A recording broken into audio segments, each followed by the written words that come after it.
il se cogne d'abord, on le terrasse, après quand il est affaibli, on négocie. On ne peut pas négocier avec quelqu'un qui a pris des armes contre ses frères.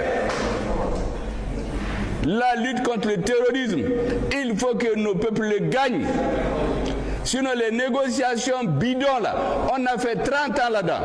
Ça nous a amené à rien.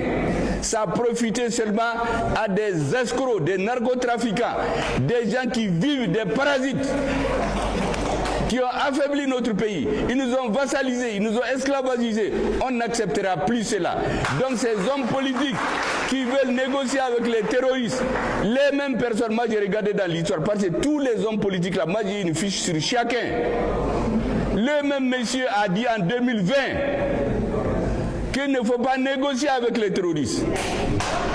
C'était Ibeka qui était là, on est allé les plier, on leur a donné de l'argent, ils sont venus, mais ils ont refusé. Ça ne sert à rien. Donc, en ce moment, comme le monsieur était dans l'opposition, il s'est levé pour dire qu'il n'y a rien à négocier avec les terroristes. Bon, le même monsieur, je l'entends maintenant dire qu'il faut négocier avec les terroristes. Parce que toutes les discussions finissent autour d'une table souvent. Ça, c'est déjà des discours spécieux. Les discussions finissent autour d'une table lorsque l'autre pays aura terrassé les terroristes. Quand ils seront suffisamment affaiblis et qu'ils ont intérêt dans les discussions.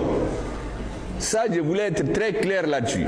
Tous ceux qui appellent notre gouvernement à aller traficoter, fricoter avec des terroristes, là, ce n'est pas pour le bonheur du Mali. C'est très important. Ce que je voudrais dire encore, le terrorisme au Mali n'a jamais été importé par des Maliens. C'est de l'extérieur.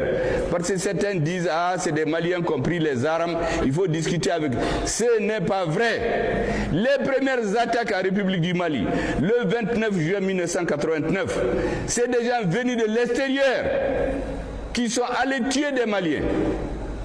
Après, à force de laxisme, certains d'entre eux, on les a intégrés dans l'administration, ils sont même allés dans des ambassades, ils sont revenus, ça servit à quoi? Rien du tout.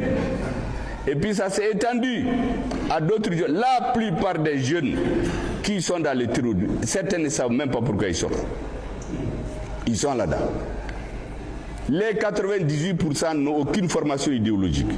Ils vont là-dedans pour se venger parce qu'on a tué leurs parents. Ils vont là-dedans par cupidité. Il y en a même qui disent qu'ils voulaient se marier, ils n'ont pas d'argent. Ils vont là-dedans pour être payés tous les mois et puis venir se marier. Il y a du n'importe quoi là-dedans. Donc ils n'ont aucune conviction. C'est des puissances extérieures qui organisent, qui financent, qui sponsorisent les terroristes et répandent le terrorisme en Afrique. Tout ce qu'on vous dit, le reste là, c'est de la poudre aux yeux. C'est ce que nous avons compris très tôt.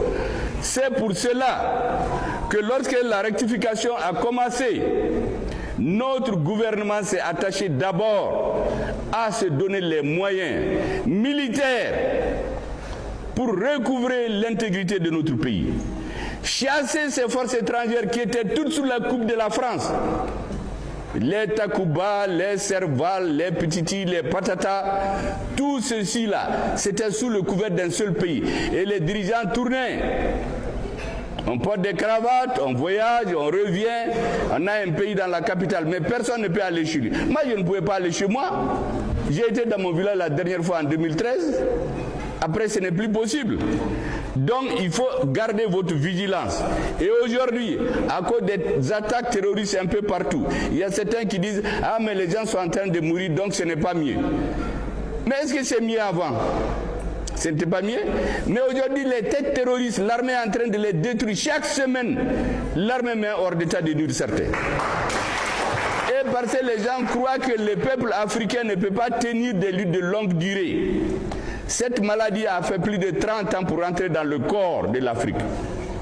Une maladie qui dure pour vous prendre, il faut du temps pour qu'elle sorte. Nous allons les détruire d'ici 1 an, 2 ans, Inch'Allah, 3 ans. Abattez-nous.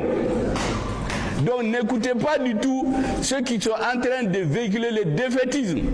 Pour dire, ah oui, on a tué des paysans, on a tué ceci, donc on n'a pas gagné. Mais on a recouvré Kidal.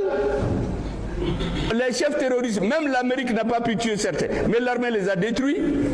Mais on fait semblant d'oublier tout ça pour venir tenir un discours spécieux. Vous avez quelqu'un qui est malade, quand tu lui dis que tu peux le soigner, il te croit. Donc il y a des charlatans politiques qui viennent dire, sous prétexte d'être des hommes politiques, qu'ils veulent le pouvoir, ils vont négocier avec les rebelles, ils vont amener la paix. Il n'y aura jamais de paix sans qu'on aura bouté les terroristes hors de nos territoires.